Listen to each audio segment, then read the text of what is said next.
Students, welcome to Minsha Academy. मैं हूँ आपके साइंस टीचर टुकटुकी घोष।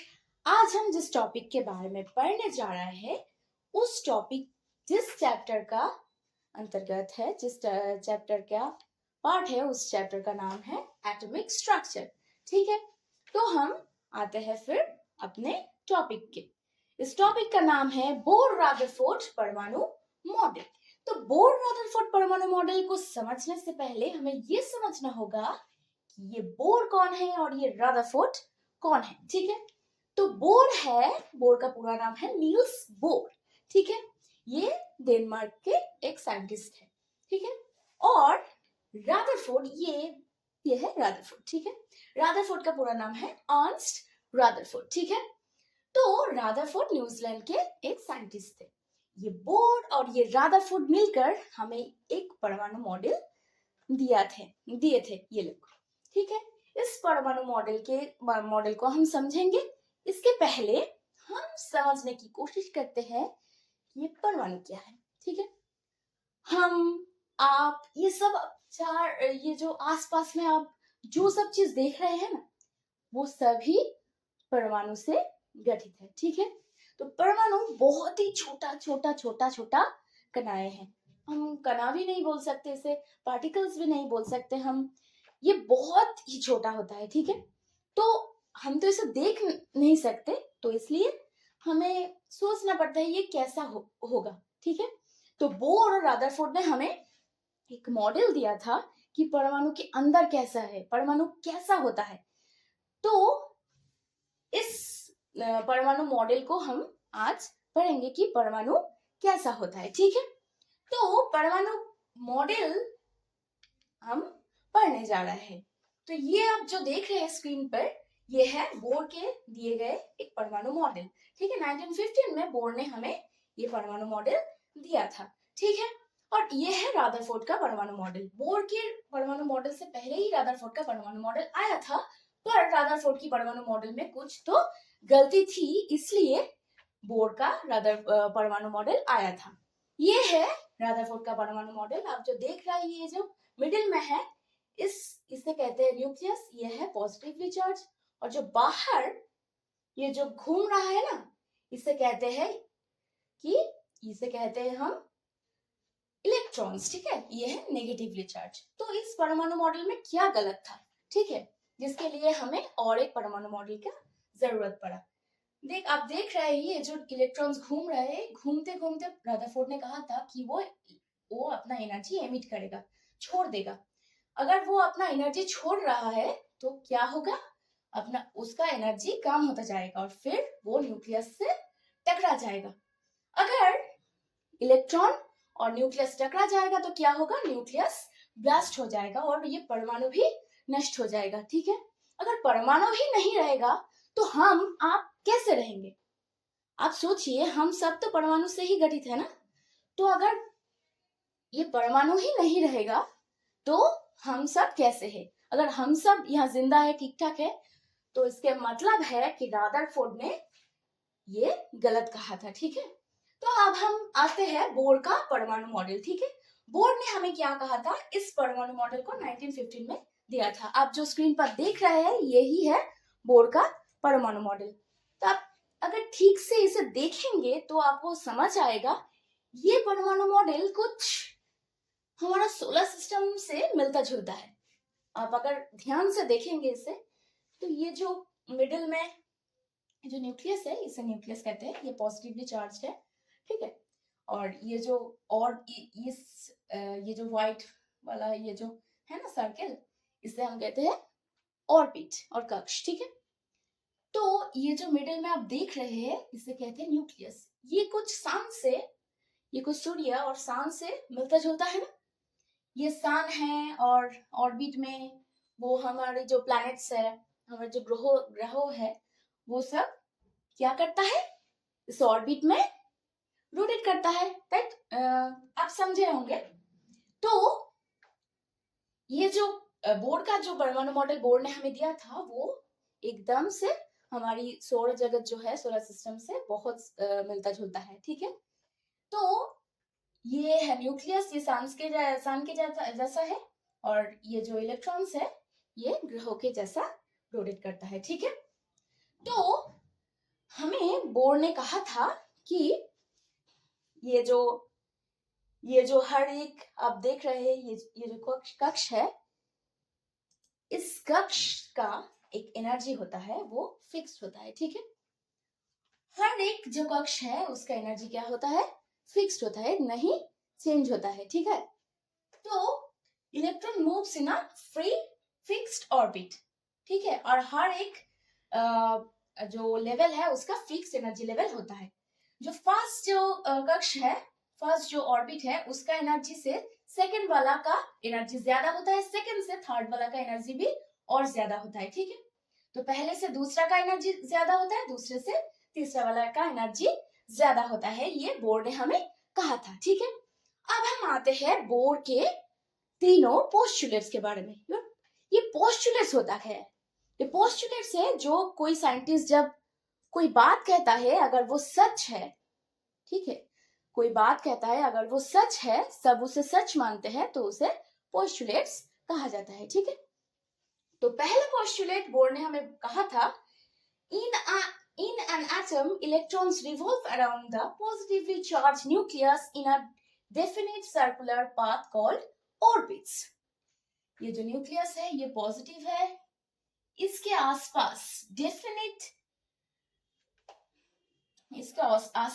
ये जो ऑर्बिट्स में इलेक्ट्रॉन्स, नेगेटिवली चार्ज इलेक्ट्रॉन क्या करता है, घूमते रहता है। ये तो पहला पोस्टुलेट है। पहला पोस्टुलेट के बारे में तो हम पहले ही जान चुके हैं। तो ये है बोर का पहला पोस्टुलेट, क्या है, न्यूक्लियस जो है वो पॉजिटिवली चार्ज है, उसके आसपास क्या होता है, इलेक्ट्रॉन्स घूमते रहते हैं, ठीक है। यही है पहला पोस्टुलेट, ठीक है। इसके बाद हम जो बोर का सेकेंड पोस्टुलेट है उसमें आते हैं, ठीक है। बोर का सेकेंड पोस्टुलेट में बोर हमें क्या बताते हैं, बोर सेकेंड पोस्टुलेट में हमें बताता है कि the energy levels are represented by an integer, ठीक है, known as the quantum number, ठीक है। तो इसे हम थोड़ा समझते हैं, ओके। तो बोर ने इस हर एक कक्ष का एक नाम दिया था, ठीक है, हर एक कक्ष का एक नाम दिया था। जैसे पहले वाला कक्ष का नाम है, पहले वाला कक्ष का नाम है 1, इसे बोर ने के भी कहा था, ये एल है, KLMN ऐसा ही जाता है। पहले वाला का जो नाम इसे हम क्वांटम नंबर कहते हैं। हर एक ऑर्बिट का नाम को हम क्या कहते हैं, क्वांटम नंबर। ये क्वांटम नंबर क्या है ये आप जब और बहुत बड़ा हो जाएंगे तब तो आप पढ़ेंगे इसके बारे में। पर ये जो पहले वाला ऑर्बिट है ना, ये पहले वाला ऑर्बिट का जो नंबर है वो है 1, दूसरा वाला ऑर्बिट का नंबर है वो है 2, तीसरा वाला ऑर्बिट का नंबर है वो है 3, चौथा वाला का है 4, ऐसे ऐसे होता जाता है, ठीक है। तो क्वांटम नंबर क्या है, क्वांटम नंबर ये है एक इंटीजर वैल्यू, एक पूर्ण संख्या, ठीक है। उसका वैल्यू 1 2 3 4 ऐसा होता है। पहले वाला का 1, दूसरा वाला का 2, तीसरा वाला का 3, चौथा वाला का 4 ऐसा होता है, ठीक है। तो ये है बोर का सेकंड पोस्टुलेट। बोर ने हमें क्या कहा था कि ऐसे ही घूमता रहता है, ठीक है। अब हम आते हैं पोस्टुलेट नंबर 3 और ये है बहुत ही ज्यादा इंपॉर्टेंट एक पोस्टुलेट। तीसरे नंबर पोस्टुलेट में बोर ने हमें क्या कहा था, बोर ने हमें कहा था कि अगर कोई इलेक्ट्रॉन बाहर से एनर्जी गेन करता है मतलब लेता है, तो क्या होगा। मैंने पहले आपको एक बात कहा था, ठीक है।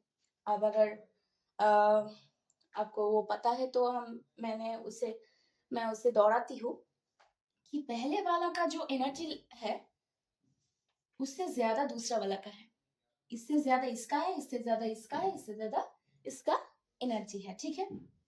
तो पहले वाला अगर यहाँ जो इलेक्ट्रॉन है वो अगर बाहर से एनर्जी लेता है तो क्या होगा, यहाँ का एनर्जी जो है उससे ज्यादा इसका एनर्जी हो गया, वो बाहर से लिया तो इससे ज्यादा इस ऑर्बिट का जो एनर्जी है उससे ज्यादा इस इलेक्ट्रॉन का एनर्जी हो गया। तो ये क्या करेगा, ये यहाँ से यहाँ जंप मारेगा, ये यहाँ से यहाँ जंप करेगा, ठीक है।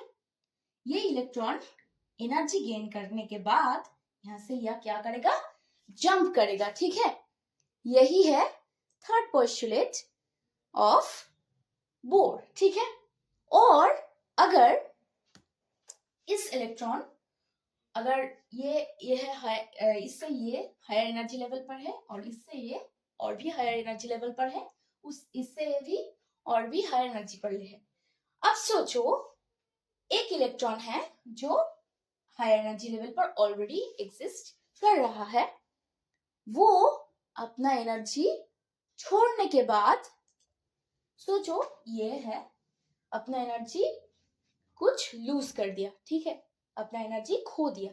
खो देने के बाद वो क्या करेगा, इस ऑर्बिट का जो एनर्जी है इससे कम है इसका एनर्जी, क्योंकि ये एनर्जी खो चुका है, ठीक है।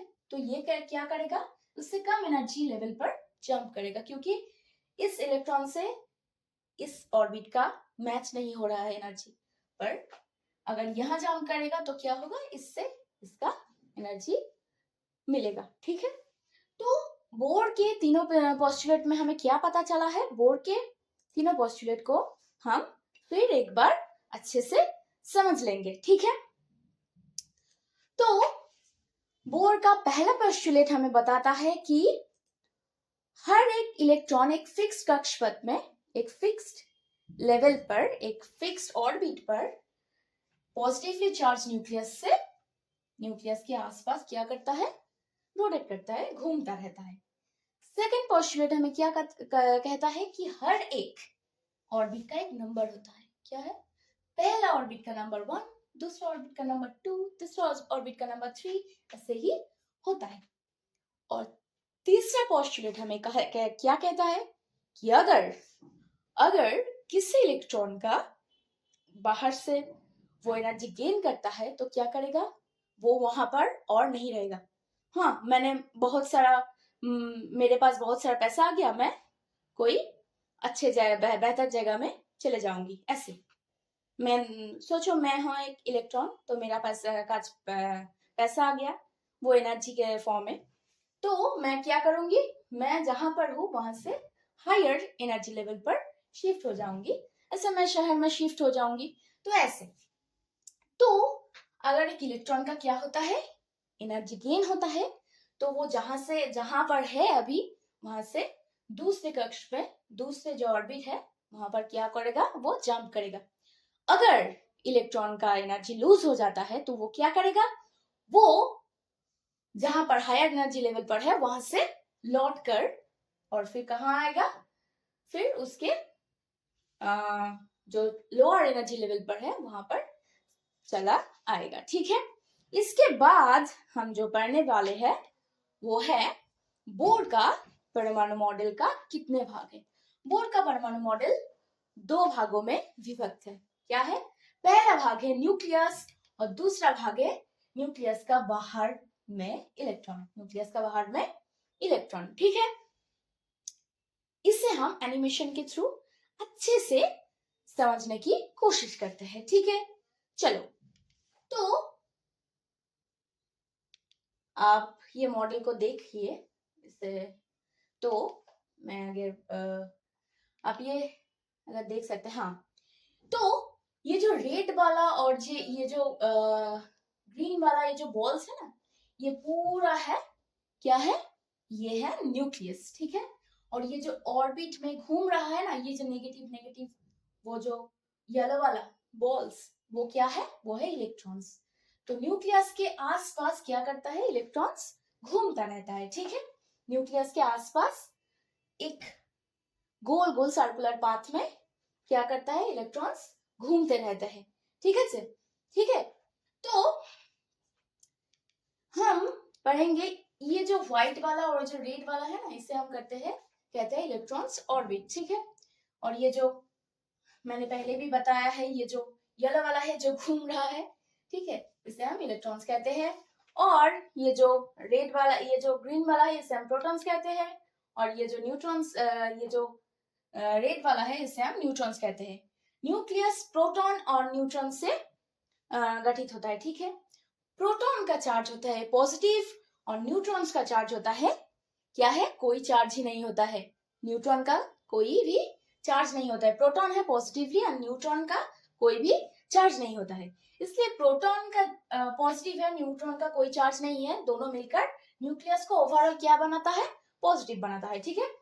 और ये जो ये है, ये ऑर्बिट में इलेक्ट्रॉन्स है, ये तो नेगेटिव है, मैं तो पहले ही आपको बता चुकी हूँ, ठीक है। तो अब हम न्यूक्लियस के बारे में कुछ फैक्ट्स जानेंगे, ठीक है।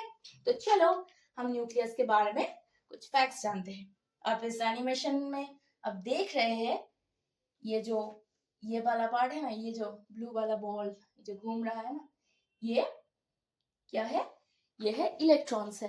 पर आप जो ये देख रहे हैं ना, ये बड़ा वाला, आपको अगर आपको लगेगा कि ओ अच्छा, तो न्यूक्लियस इतना ही बड़ा है ना, नहीं, न्यूक्लियस इतना बड़ा नहीं है। मैं आपको एक एग्जाम्पल के थ्रू बताती हूँ। अगर एक परमाणु एक फुटबॉल स्टेडियम है, तो न्यूक्लियस एक ब्लूबेरी के साइज का होता है। मैं फिर से रिपीट करती हूँ। अगर एक परमाणु एक फुटबॉल स्टेडियम के जैसा बड़ा है, तो एक न्यूक्लियस एक ब्लूबेरी का साइज है, इतना छोटा कि आप देख भी ना सके। अब आप उसे देख भी ना सकते, ठीक है। आप तो जानते ही कि परमाणु कितना छोटा है, ठीक है। परमाणु इतना छोटा है कि हम उसे किसी भी माइक्रोस्कोप से देख नहीं सकते, और न्यूक्लियस उससे भी ज्यादा छोटा है, ठीक है। पर न्यूक्लियस छोटा हो सकता है, पर न्यूक्लियस का जो वजन है वो पूरे जो परमाणु है उसकी वजन से क्या है, उसकी वजन की वो परमाणु की पूरी वजन की समान है।